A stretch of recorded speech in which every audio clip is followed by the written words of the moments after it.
Welcome to Securing America with me, Frank Gaffney, the program that's a kind of owner's manual for protecting the country we love against all enemies, foreign and domestic, to the glory of God and His kingdom. We're going to be talking about, a very interesting spot on the other side of the world, part of the kingdom at the moment, but there are efforts afoot to turn it over to the dark side. We're going to talk with two of our outstanding experts on the subject in a moment, but before we do, a brief comment from me.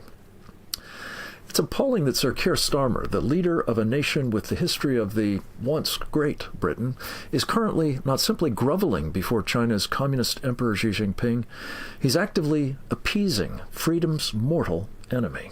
Last week, the UK approved a vast new Chinese embassy in the heart of London. Now, Starmer wants Parliament to bless a disastrous deal likely to result in the Chinese taking over a strategic U.S. military installation called Diego Garcia.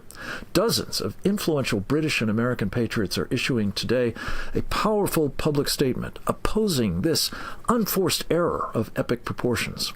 Coming in the wake of Canada's odious separate peace with the Chinese Communist Party last week, London's pursuit of a new special relationship with Beijing can only further embolden Xi Jinping and invite his aggression at the expense of Taiwan and what else is left of the free world. Those are my thoughts. For more of them, follow me at X, at Frank Gaffney, and also at usfuture.org, the website of the Institute for the American Future, which I'm the president, which makes this program possible. Please consider donating at that button at usfuture.org. We're going to speak now to two remarkable thought leaders and duty experts on matters involving the Chinese Communist Party, the Pacific, and particularly the islands that are part of, what's known as the Indo-Pacific region. We're going to be talking with Cleo Pascal, a senior non-resident fellow of the Foundation for Defense of Democracies, and truly a binational treasure on these matters. She hails from Canada, but she's very much mindful of the importance of protecting America's western frontier, especially.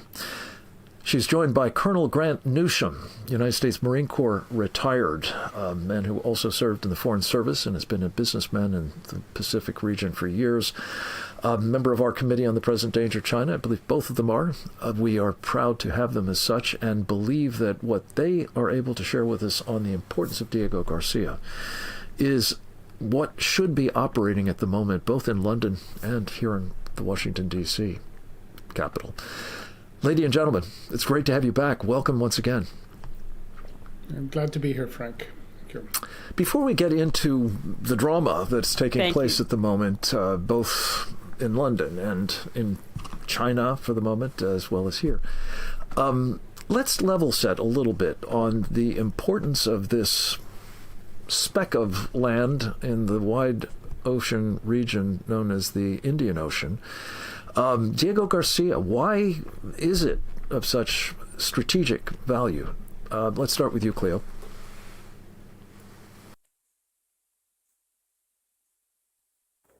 Well, its location is pretty exemplary. It's an island that is surrounded by a lot of water, or else other uninhabited islands, which means that it's very difficult to get to. But from there, you can also see very far range. You can take a look at what's going on in the Middle East. You can take a look at Afghanistan. You can see what's coming into the Pacific Ocean, into the Indian Ocean.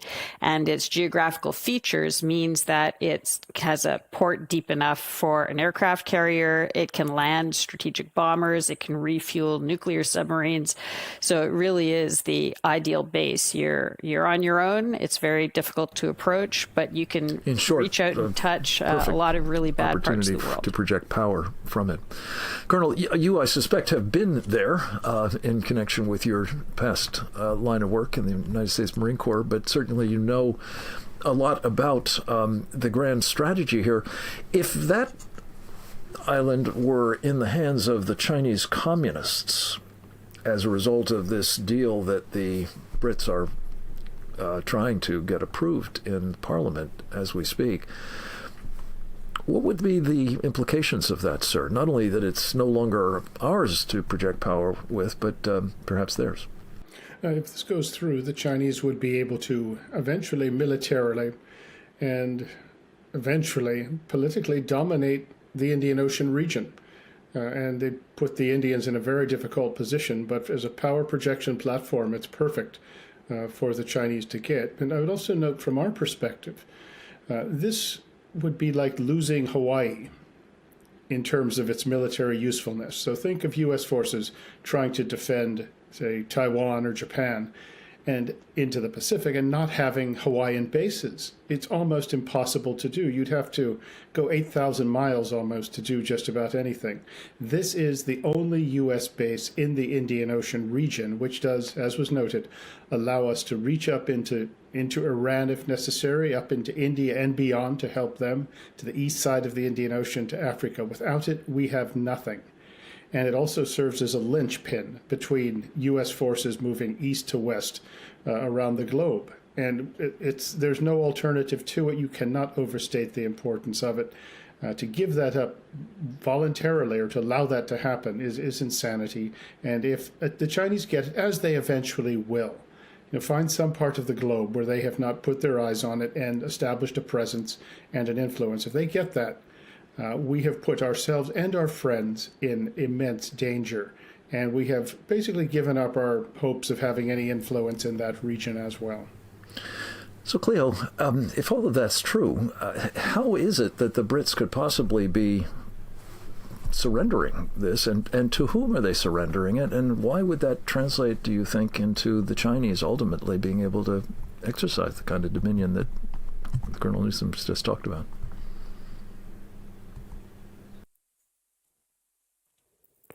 So it seems like there's a very narrow group of Brits who are pushing for this, Keir Starmer and the coterie around him, and perhaps some civil servants. But even among his own Labour Party, you're starting to get at least one backbencher spoke up against it in the House, which is very uncommon.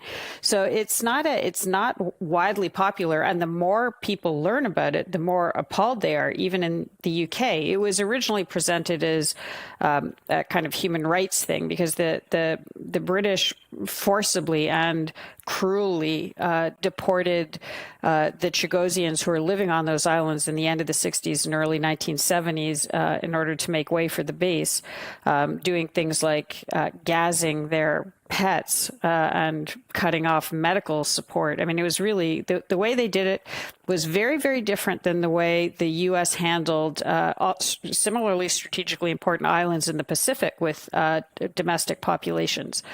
And the idea was through international law that the UK needed to decolonize the islands, but the agreement as presented does nothing for the Chagosian people. And in fact, the Chagosians in the UK, because many relocated to the UK and became British Chagosians, joined the UK military in some cases.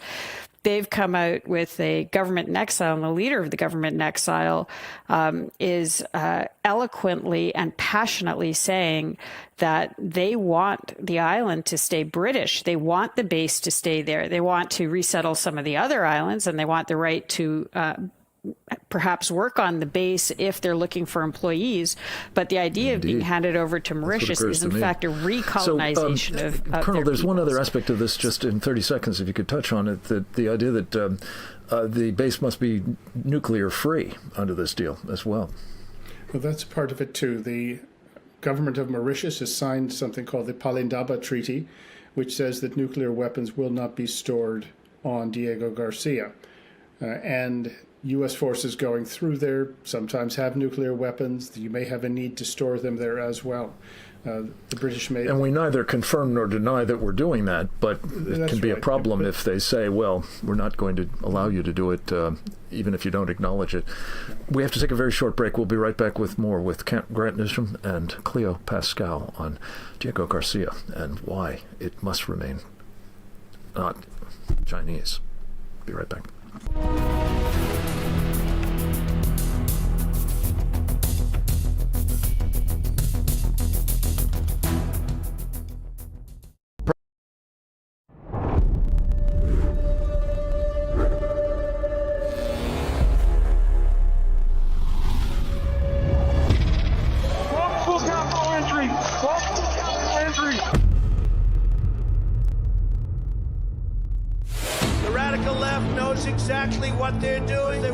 seal the election.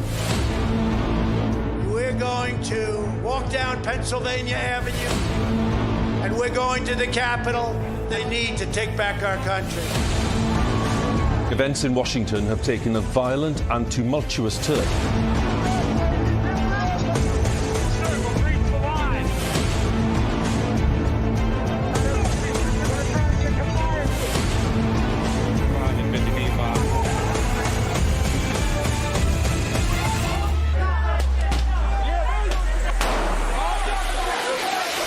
January 6th wasn't just a moment in history. For thousands of Americans, it was the moment their voices were taken. It's insurrection. They were persecuted, hunted. Seditious conspiracy. But behind prison walls, something unexpected happened. They found their voice again. Started singing the national anthem. We took it up to him at Mar-a-Lago. He goes, I'll put my voice on it. Our supporters made this go platinum. Real America's Voice is telling the real story of January 6th like you've never seen it before. Everybody, this must be peaceful. This is not the story you were shown. I take responsibility. This is the story they live. Government entrapment scheme that this actually was. The J6 Patriots are no longer staying silent. They are speaking, they are standing, and they are telling the truth. You can't kill us. You can't beat us. Scan the QR code or visit realamericasvoice.com. Real America's Voice presents The Sleeping Giant. Available now. When the lights go down, the truth comes out. This is built like a chicken McNugget, but... This is After Hours with Alex Stein. No filter. You're a globalist. You don't care about America. No apologies. You're a pro-abortion when you should have been aborted. The undisputed king of trolling. I was recently sexually assaulted within the metaverse. I want you to vaccinate your mom. They tried to cancel us. Deep platform.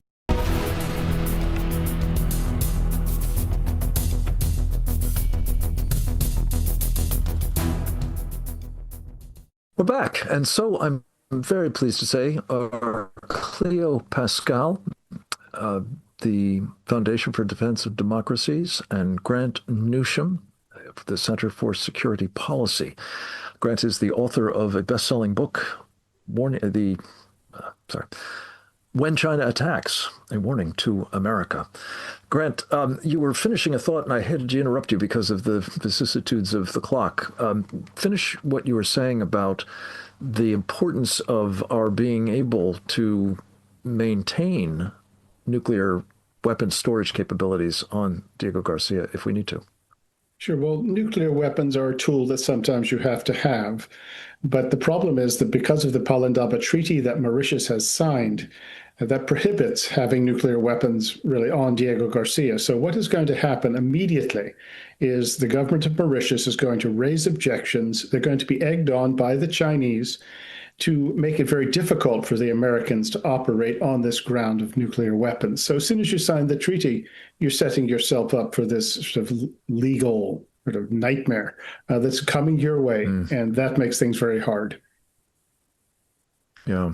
Now, the Brits are assuring us that there won't be any problems along these lines, though I gather they now have acknowledged that there will be this issue.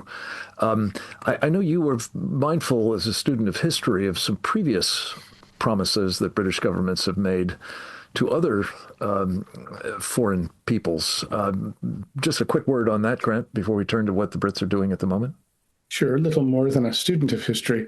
But look at Hong Kong. The British promised the people of Hong Kong that they'd have 50 years of freedom and to have their own system. The Chinese strangled that. They broke the promise immediately. Yet the British had a handsome turnover ceremony with Prince Charles there and said, everything's going to be great. Look at Hong Kong now. It's basically a prison. And go back further, Zimbabwe. The British government said the same thing. Trust us. Don't worry about what's coming. Don't worry about Mugabe. We've got everything sorted out. Within 2 years, Mugabe had murdered 20,000 Matabele tribesmen. And eventually, he looted the country and murdered any number of people and destroyed the place. The British government, after having said, trust us, why exactly would we trust them now over Mauritius? Their promise, I'm afraid, doesn't mean a whole lot. Yeah. And, we had a fascinating conversation yesterday, I think it was, with Rod Martin, who said, if ever you needed a reason to abjure the idea of putting American confidence in the Danes on Greenland's future status. Look at what's happening here with the Brits and Diego Garcia, Mauritius, partly because we have a preceding treaty, an agreement between the United States and the UK that said, they would maintain their sovereignty there at least until I believe it was 2036. So all of this is a bollocks. And Cleo, if you could just give us a sense of the state of play inside Britain. You mentioned that the Parliament is being asked to approve this agreement with Mauritius. What are the prospects, can we tell? And how important do you think this open public statement by scores of prominent Brits and Americans might be in their deliberations? I think it might be quite important because I think the premise of the British government now ratification of the treaty is that this is a passing storm. Trump changes his mind. When he was talking about Diego Garcia, he was really talking about Greenland. They're really trying to downplay it. So when you see the signatories on this letter, I mean, you've got retired admirals and generals and senior former National Security Council members, military planners. I mean, these are people who very rarely come out in public and make this kind of a statement. And all across the political spectrum, I think that the message will be sent loud and clear that this is not going away. And this has the potential to seriously affect the relationship. And it goes to what you're saying about raising concerns about Denmark. I mean, if you take a look at the national security strategy and how it raises questions about the future of Europe, Europe politically is not contained to Europe geographically. There are parts of Europe in the Indian Ocean, as you can see with the UK in Diego Garcia. France is in the Pacific and the Indian Ocean with Réunion and French Polynesia. They're even in Canada with Saint Pierre and Miquelon, which is almost completely surrounded by Canada. And so if you're thinking about how going forward, a changing Europe might affect those little pieces of strategic geography, which currently we think of as outposts of freedom projection, becoming outposts of vulnerabilities, it really bears serious consideration. Yeah. And Claire, just to nail this down, the relationship between Mauritius and communist China is what exactly? And why is there this real concern that ultimately China would be the beneficiary of what the Brits are doing to us to essentially endanger our hold on Diego Garcia?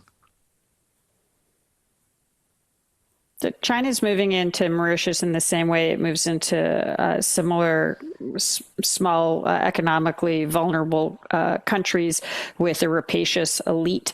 There's all sorts of concerns about money laundering, drugs, brothels with video cameras in them, the sort of targeted influence, coercion campaigns that you would expect to see anywhere. And I think China has made it pretty clear that they want toeholds across the Indian Ocean. They tried in Sri Lanka, they've tried it in the Maldives, they tried it in the Seychelles, and Mauritius is part of that laundry list. And it's pretty far advanced. The Indians, I think, thought they had a lot of control there, but I'm not so sure they have as much as they think they do. And anyway, we're talking about a 99-year lease. 99-year lease, which has in the fine print that if the Brits somehow manage to miss a payment, even by 1 month, the whole thing is, a dead letter, and the arrangement with the United States would be as well. Cleo, and Colonel Newsham, I just want to say your attention to this problem on the other side of the world is so exemplary of the kind of work that you both do and the kind of service that you are so rendering to Americans who just assume that somebody in positions of responsibility is minding the store on these sorts of matters. And I just want to give you a sort of concluding opportunity, each of you, to make the kind of appeal that we should be doing, and I think are in this letter. I believe all three of us have signed this this open public statement, if you will, to the President of the United States. On the one hand, he said this is a great stupidity, after initially, I guess, thinking it wasn't so bad, but on reflection came to the right conclusion. But also to the British government, especially, the House of Lords, the House of Commons, that will be voting on this thing at any moment. Colonel, should we start with you? Sure. Well, this would be an act of really defense suicide if we go and let this happen. This is how serious this is. Think about losing Hawaii and then trying to defend the Pacific. You can't do it. Think about losing Diego Garcia and trying to operate down and defend our interests down in the Indian Ocean and our friends' interests. You can't do it.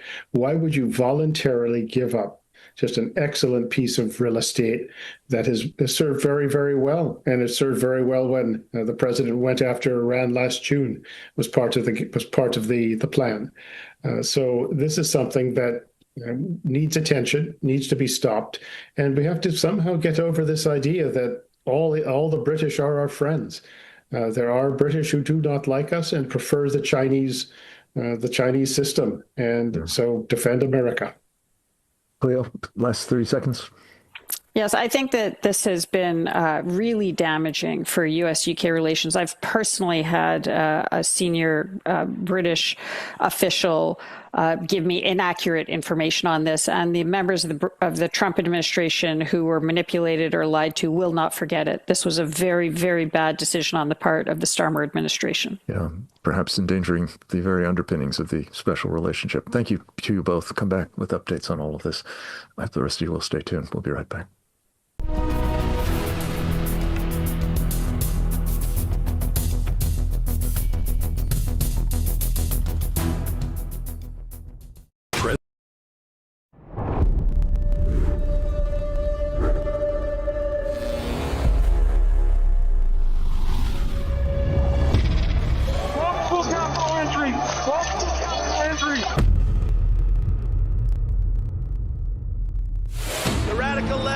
Exactly what they're doing. They want to steal the election. We're going to walk down Pennsylvania Avenue, and we're going to the Capitol. They need to take back our country. Events in Washington have taken a violent and tumultuous turn.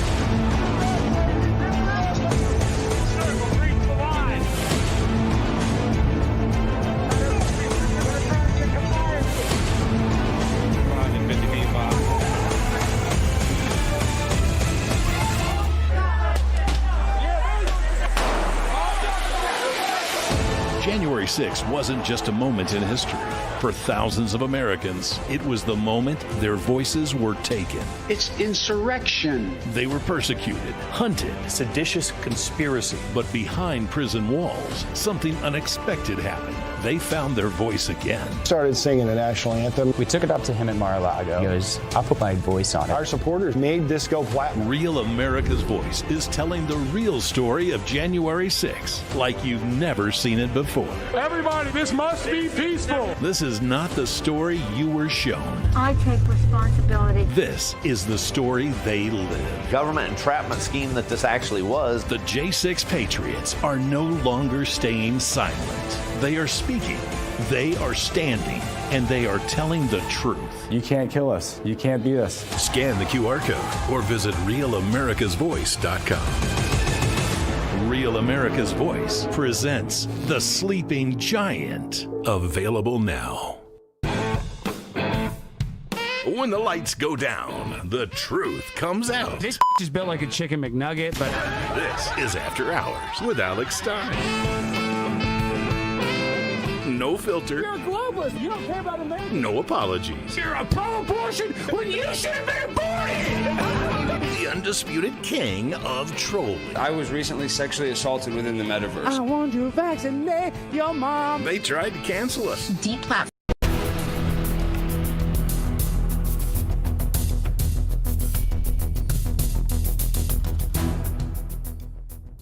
Welcome back, and I want to say welcome for the first time to our program of a man that I've only just met. His name is Robert Midgley. He has been a communications advisor to four prime ministers of the United Kingdom. He knows his way around the highest echelons of His Majesty's government as a result.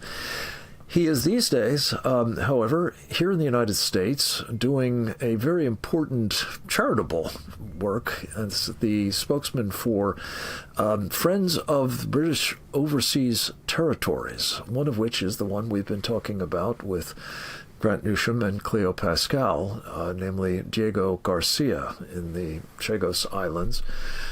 We've talked about how it is that those islands are now being relinquished by the Starmer government of Great Britain, if it has its way, to Mauritius, yes, immediately, but almost certainly in due course, to the Chinese Communist Party, our mortal enemies. And I just want to say, Robert, thank you for taking up this cause. Thank you for the delegation that you are squatting around here in Washington at the moment. We're very anxious to, first of all, get a sense from you as to where this whole issue stands inside the British government. We'll talk a bit about the implications for us as well as for Britain if it goes forward, and what are the solutions. But let's level set a little bit on your sense of the state of play, I guess, in the Parliament at the moment. Absolutely, and thanks for having me on, Frank. This week is a really critical week with this bill and with the deal, and my main purpose in DC is to build awareness of what is going on in the UK right now, because there's a real opportunity to take this bill out of play right now and potentially save us from a very embarrassing situation, what now or in the next 99 years. You know, everything is at play now. This is why we're in DC. But what's going on in the UK is this bill, which was raised almost a year ago now, looks to hand away Diego Garcia and the Chagos Islands and cede sovereignty to Mauritius. And, you know, Diego Garcia has one of the most critical bases in the world. It's a UK-US military base. It has B-1 bombers there. It has ability to, cover East Africa, Afghanistan, Iraq, that whole area, but as well as being able to reach the South China Sea, which is going to be critical in the next 99 years. So this lease, I mean, it's absolutely bonkers from our behalf that what we're planning to do is we've held sovereignty over these islands for over 200 years since we've defeated Napoleon at the Battle of Waterloo. We've held this territory since 1814 in perpetuity, and now the UK is looking, I'm not going to say it to myself because it's not, the UK is looking to give away all these islands for free and then rent back Diego Garcia for 99 years using £46 billion. And I think that is absolutely outrageous. So, I mean, you've probably seen the clips with Trump saying, oh, the UK must need the money. No, we're not selling them. We're giving them away for free and renting the base back for our own sovereign territory. And as I understand it, if there's a failure to make the payments, even for a month, the whole thing goes over the side. Is that right? Yes. So basically, if the UK doesn't make that payment after a month, Mauritius can say, well, get off our sovereign territory then. Which means losing that whole territory, that entire most essential military base in the world. We would just lose it instantly and be asked to depart. I mean, at that point, I think the US would just have to, invade it or something. But what I want to speak about before we move on to another topic is what the state of play is in the UK. Because the bill started about a year ago, and I think it's quite similar with the US. It goes via both houses. So it goes through it's introduced, it goes through the first, second, third reading in the House of Commons, and then it goes to the House of Lords. Now, this is very interesting because we have a socialist Labour government that has a majority. So they've been able to push this through using all their MPs, every single time 350 votes, which is more than the opposition, through a first reading, second, third reading. and now it's went to the Lords, which has a Conservative majority. Now, this is important because they haven't been woken up so far until about a few weeks ago. So this actually got through a first, second and third readings by complete fluke of the Conservatives not realising they have the power to do something. And it's thanks to our lobbying behalves that we've been able to wake them up in the last moment to get amendments through, to get it bounced back to the Commons. So we passed through the third reading, and then we've added some amendments. The amendments succeeded. We had 4 amendments go through, which meant it was going to go back to the House of Commons to be voted upon. Now, obviously, we lost all those 4 votes in the Commons, but now, which is more interesting, the President has woken up and said, this deal is terrible. So because he's woken up... Stupid, I think, was the word he used, actually. Yes, pure stupidity. So because of this, the US have taken sort of a step back and said, oh, maybe we're not on board with this after all. And the UK is freaking out and said, we're going to sort of temporarily suspend the bill while we understand the Americans and understand if this is official, their official stance, that we then suspend it until we understand that we have got the US back on board. So this is currently suspended, but the Labour Party can bring this back at any moment to push it back through the Lords, and they're determined to give this territory away, Frank. Yeah. And so if, just to follow the logic here, if they blow it through the House of Commons, as you say, they've got an overwhelming majority there, they can force it through the House of Lords if they choose to? They could do. They could use royal prerogative of the Parliament Act to just ignore the Lords and push it straight through. And that's a real danger that we're playing with right now. I'm not sure they will, because it's something that is very rarely used, and I don't think Labour consider this big enough to push it through. But I mean, we consider it big enough. They don't. They don't treasure it as much as we do. So that's a very last resort. So right now, this is kind of in the US hands, which is why we're here, because the US now control the power. There's a deal that was signed in 1966 that says that the US holds the keys on any changes to the treaty.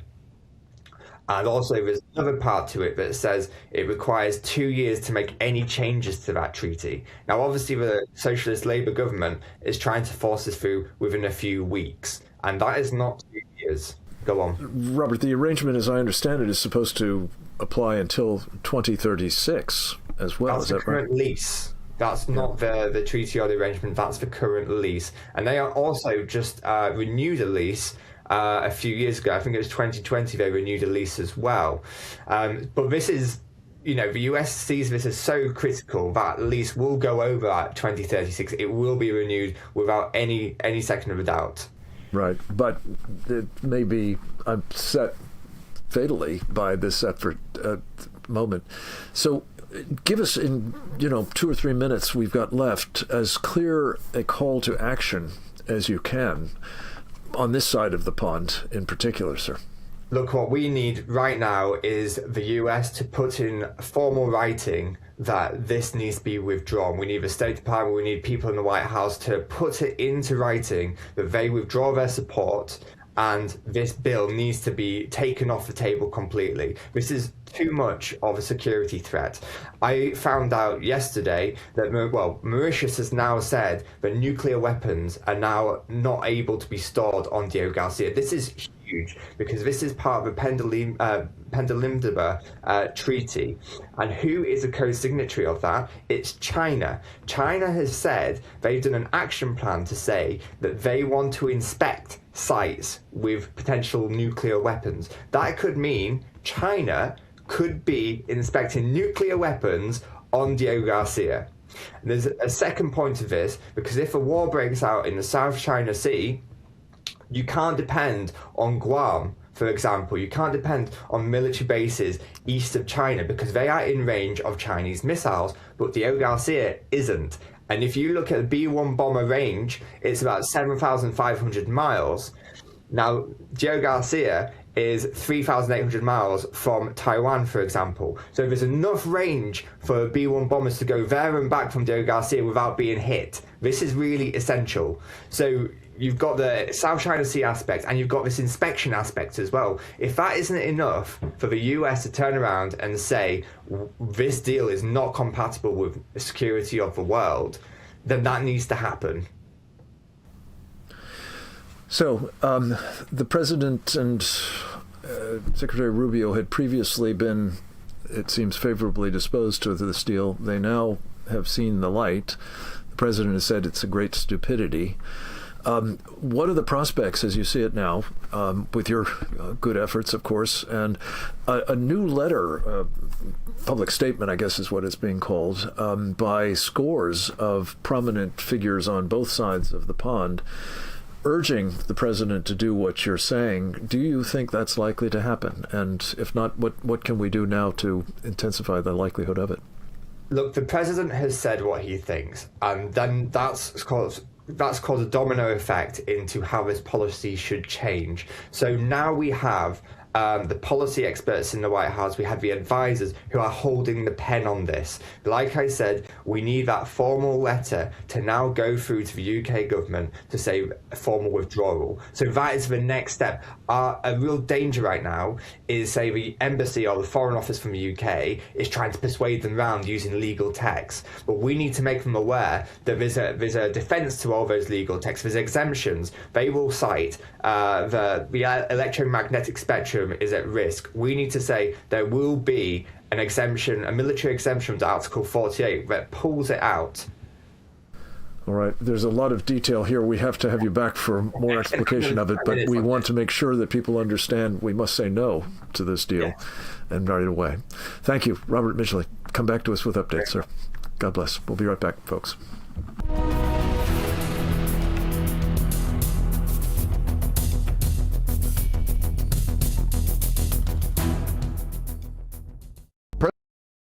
Welcome to Real America's Voice, Real Minute. Your quick look at the powerful stories of faith and freedom, inspiring audiences across the nation.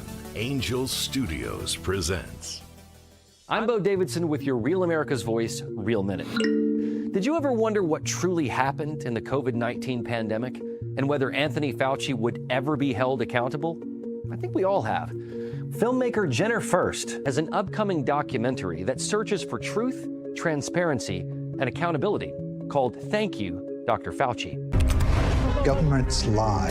Anthony Fauci put everyone on the planet at risk without their consent. It's beyond suspicious. Research caused a pandemic, killed 20 million, and cost $25 trillion.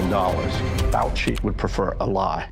Public trust, national health, and global security are at stake as this documentary digs through thousands of pages of documents and interviews with former officials and whistleblowers in the most controversial narrative of our time that may also be one of the largest cover-ups in modern public health history. There was a cover-up. Why would we trade the Chinese the most advanced biotechnology in the world? He's a spy. It's insane. I don't think this is going to be foolproof. Things are going to slip through. Fauci knew and lied repeatedly. Rather than being a partisan hit piece, Thank You, Dr. Fauci is an honest look at the origins of COVID-19 and a potential bioarms race with China.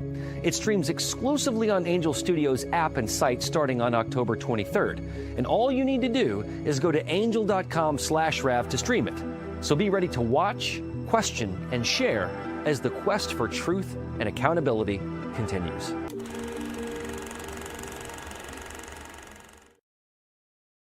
Welcome to Real America's Voice, Real Minute. Your quick look at the powerful stories of faith and freedom, inspiring audiences across the nation. Angel Studios presents. I'm Bo Davidson with this Real America's Voice, Real Minute. Most people know the biblical story of David, the shepherd boy who fought Goliath and became king. Well, Angel Studios has created a new animated film called David that tells the story of Israel's greatest king. Followed when I'm looking for the way, when I'm searching for the answer in the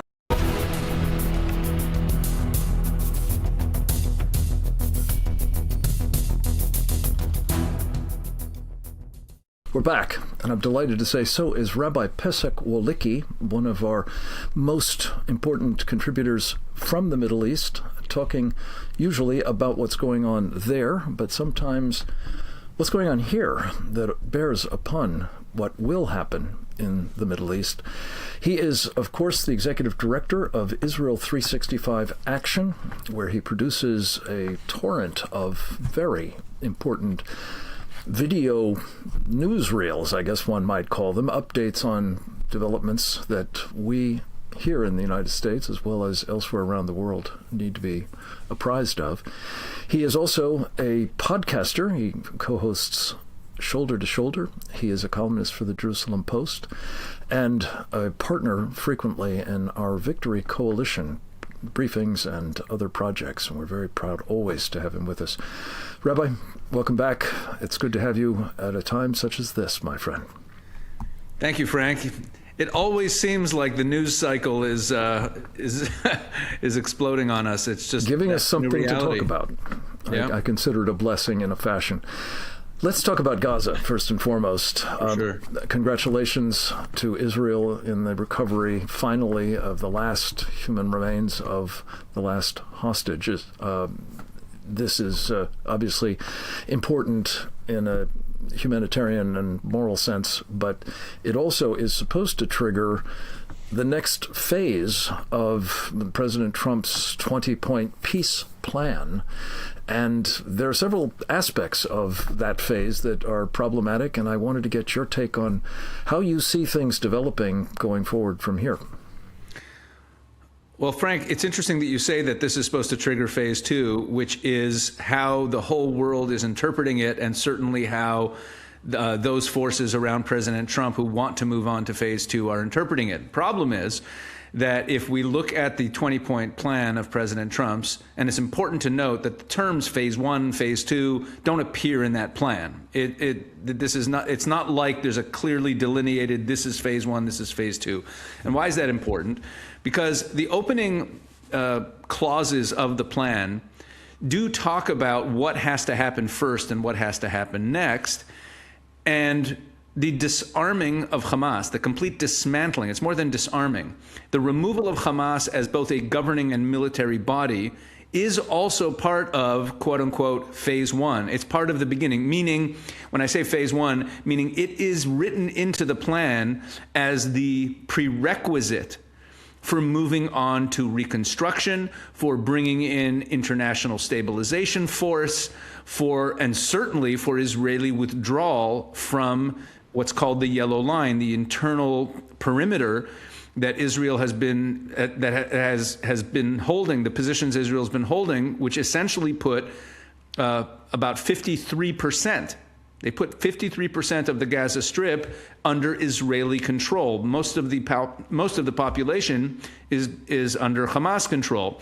So this really is the crux of the issue. When you talk about how this is supposed to trigger phase 2, you weren't saying that as your opinion. You were saying that because that's the way it's being marketed to to all of us.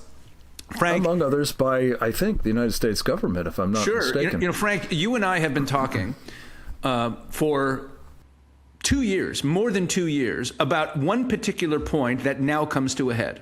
I remember our conversations about this going all the way back to shortly after October 7th, that the day that the state of Israel decided, and it was about a month and a half into the war, the day that they decided to place the release of all the hostages on par with the objective of destroying Hamas, you and I spoke about this on your show, and I wrote about it in the Jerusalem Post, where Israel said that we now have two primary objectives in this war, the destruction of Hamas and the freeing of all the hostages. And that came because of a lot of political pressure from the Free the Hostages community in Israel. It really became a community. And of course, we all want the hostages free, and this is what we, and I'm sure you remember these conversations, both private and on your show, about how you cannot have two primary goals, and that the goal of defeating Hamas, of destroying Hamas, I should say, disarming and destroying Hamas, and the goal of returning all the hostages are actually, strategically speaking, mutually exclusive. And here we are. here we are, Frank. The last hostages come home, and there's this big sigh of relief. And now it's, there's an expression going around Israel now that it's finally October 8th, like we finally moved past. And it's true. There is that closure. The fact that there is not a single Jew alive or dead, not a single Israeli alive or dead being held by Hamas in Gaza is almost a utopian ideal for many Israelis. It lifts this emotional burden that we've been bearing with us since that fateful day. That said, now we face the issue that there's no roadmap for the disarming of Hamas. The 20-point plan speaks about it as something that will simply happen. And Israel is, I hope and believe, determined not to budge from the yellow line until Hamas is disarmed and removed, because that is the agreement. That is the 20-point plan that Israel agreed to. In other words, it's part and parcel of what one might call phase one, and without that being satisfied, it's not possible to move on. But let me just ask you, Rabbi, because obviously this board of peace, chaired by President Donald Trump, is being stood up. We're being told there's a technocratic government being put in place. I'd be surprised, frankly, if there's not some intensifying pressure to allow some sort of stabilization force to get in there.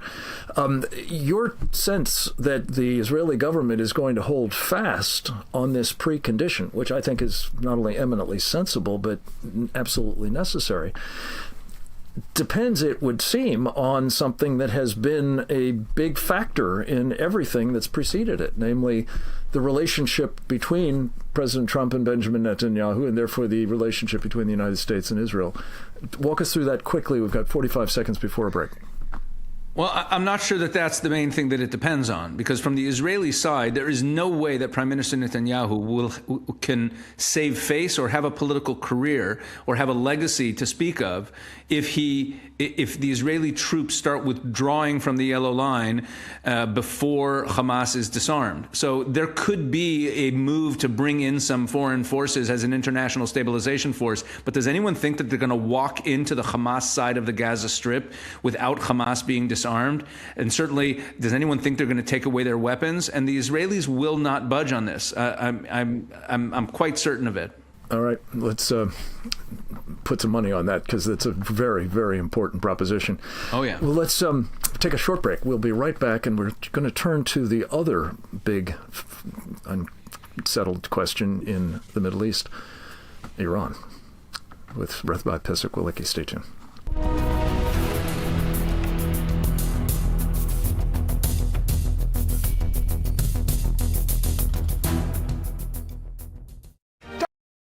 Welcome to Real America's Voice, Real Minute. Your quick look at the powerful stories of faith and freedom, inspiring audiences across the nation. Angel Studios presents. I'm Bo Davidson with your Real America's Voice, Real Minute. Did you ever wonder what truly happened in the COVID-19 pandemic and whether Anthony Fauci would ever be held accountable? I think we all have. Filmmaker Jenner First has an upcoming documentary that searches for truth, transparency, and accountability called Thank You, Dr. Fauci. Governments lie. Anthony Fauci put everyone on the planet at risk without their consent. It's beyond suspicious. Research caused a pandemic, killed 20 million, and cost $25 trillion. Fauci would prefer a lie. Public trust, national health, and global security are at stake as this documentary digs through thousands of pages of documents and interviews with former officials and whistleblowers in the most controversial narrative of our time that may also be one of the largest cover-ups in modern public health history. There was a cover-up. Why would we trade the Chinese the most advanced biotechnology in the world? He's a spy. It's insane. I don't think this is going to be foolproof. Things are going to slip through. Fauci knew and lied repeatedly. Rather than being a partisan hit piece, Thank You, Dr. Fauci is an honest look at the origins of COVID-19 and a potential bioarms race with China. It streams exclusively on Angel Studios app and site starting on October 23rd. And all you need to do is go to angel.com/Rav to stream it. So be ready to watch, question, and share as the quest for truth and accountability continues.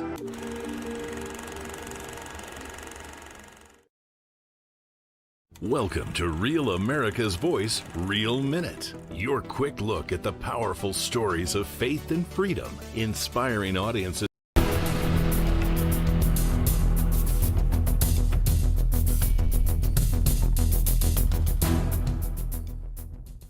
We're back, and so is Rabbi Pesach Walicki, the Executive Director of Israel 365 Action. Check out his videos there, folks. They are absolutely superb and really required viewing if you want to stay abreast of what is happening at the moment in the Middle East. Rabbi, we were talking about Gaza. I want to pivot to another very, very fraught situation, and that is the Islamic Republic of Iran remains under the regime of these brutal totalitarian Sharia supremacists. There are reports that they imported jihadists from elsewhere to engage in mass murder of their people. I heard this morning that the BBC was reporting 6,000 people have been killed, but it might be multiples of that. I'm told that reports from inside Iran are now saying perhaps as many as 65,000 have been killed. And that was after Donald Trump said, don't even think about doing that, and promised to help them, and is now moving forces into the region with, it appears, the purpose of taking steps to punish the regime. What are we to make of all this, sir? Where is Israel on it, and where do you think we head from here? So let's start with where Israel is on it. Prime Minister Netanyahu gave a press conference yesterday.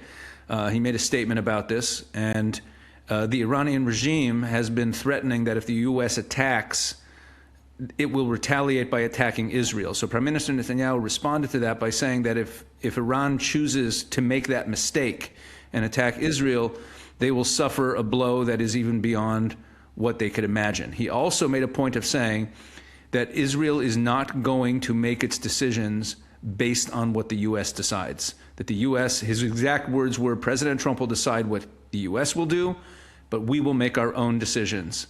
He opened his statement with that. So it was obviously on top of mind for his messaging. Now, what does all this mean? So you talk about the number of casualties, which is extremely high, and the fact that President Trump made this warning that if they kill protesters, they're going to step in. But let's not forget that the Qataris and the Saudis immediately said that the U.S. cannot use its bases that are in Saudi Arabia and Qatar and can't use their airspace for any attack. Now, President Trump did not push back on that, but I have to believe, just reading the guy, that he doesn't like to be told what he can and can't do by, vassal protectorate states, certainly what he can and can't do with American assets that are in the region protecting those states. I'm sure he didn't like that, but, and I understand him, he didn't want to blow up the relationship over those statements. It's not the time and place for it necessarily.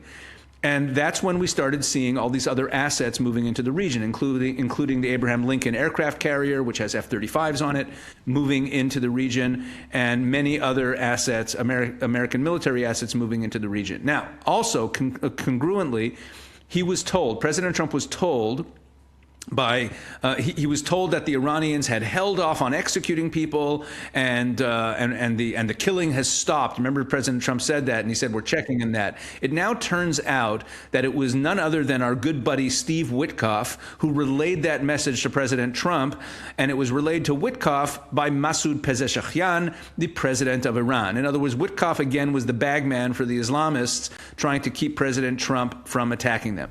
Now, at this point, Witkoff was talking about there being a possible deal to come out of all this. A possible deal. Again. But now this has all been revealed to have been that President Trump was lied to. Now, there's no doubt that more Iranians were killed because Trump said help is on the way and gave that warning, and they therefore went out into the streets, and that's tragic and terrible and a moral failure. But all signs point to the fact that there will be some sort of attack. And I understand also President Trump's thinking that he doesn't want to carry out an attack that won't bring down the regime. And bringing down the regime is not a simple matter. This isn't like, the Assad regime in Syria or the Gaddafi regime in Libya, that is just like one despot and his family. And if you get rid of them, Assad flees to Russia, no more regime in Syria. It doesn't work that way in Iran. The IRGC is 150,000 men, their families. Think about it more as the model of the CCP, where you have a whole stratum of the population that is oppressing everybody else, and that has this whole apparatus. And you can't just bring it down by eliminating the supreme leader. So what exactly the strikes will be that President Trump will take and how he'll go about trying to bring down the regime remains to be seen. But it is my feeling, and I've gone back and forth on this, but I don't think he wants to end up looking like another Obama who blinked and backed off when he made an empty threat. And moving all these military assets into the region really points to the fact that there is a plan to move forward.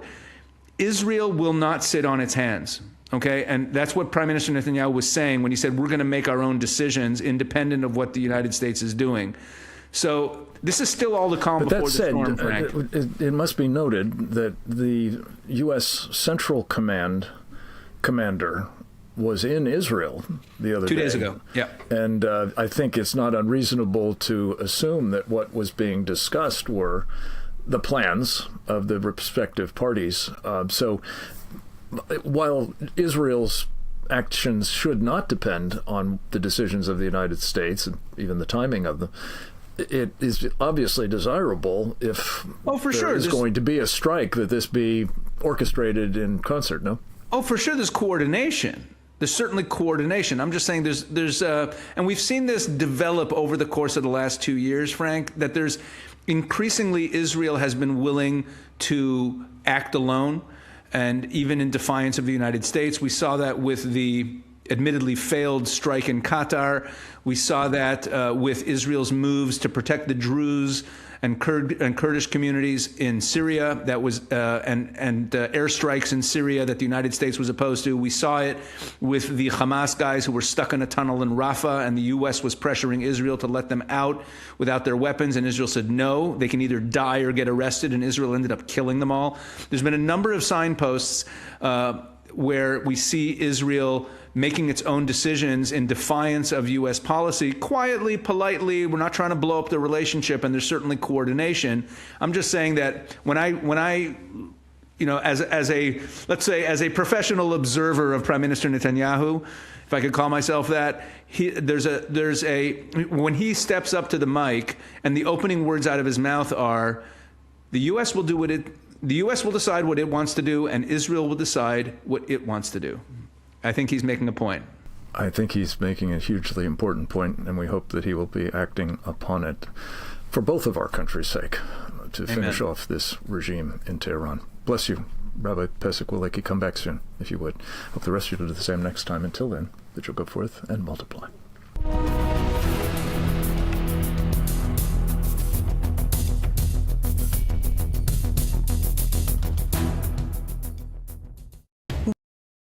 Welcome to Real America's Voice, Real Minute. Your quick look at the powerful stories of faith and freedom, inspiring audiences across the nation. Angel Studios presents. I'm Bo Davidson with your Real America's Voice, Real Minute. Did you ever wonder what truly happened in the COVID-19 pandemic and whether Anthony Fauci would ever be held accountable? I think we all have. Filmmaker Jenner First has an upcoming documentary that searches for truth, transparency, and accountability called Thank You, Dr. Fauci. Governments lie. Anthony Fauci put everyone on the planet at risk without their consent. It's beyond suspicious. Research caused a pandemic, killed 20 million, and cost $25 trillion. Fauci would prefer a lie. Public trust, national health, and global security are at stake as this documentary digs through thousands of pages of documents and interviews with former officials and whistleblowers in the most controversial narrative of our time that may also be one of the largest cover-ups in modern public health history. It was a cover-up. Why would he trade the Chinese the most advanced biotechnology in the world? He's a spy. It's insane. I don't think this is going to be foolproof. Things are going to slip through. Fauci knew and lied repeatedly. Rather than being a partisan hit piece, Thank You, Dr. Fauci is an honest look at the origins of COVID-19 and a potential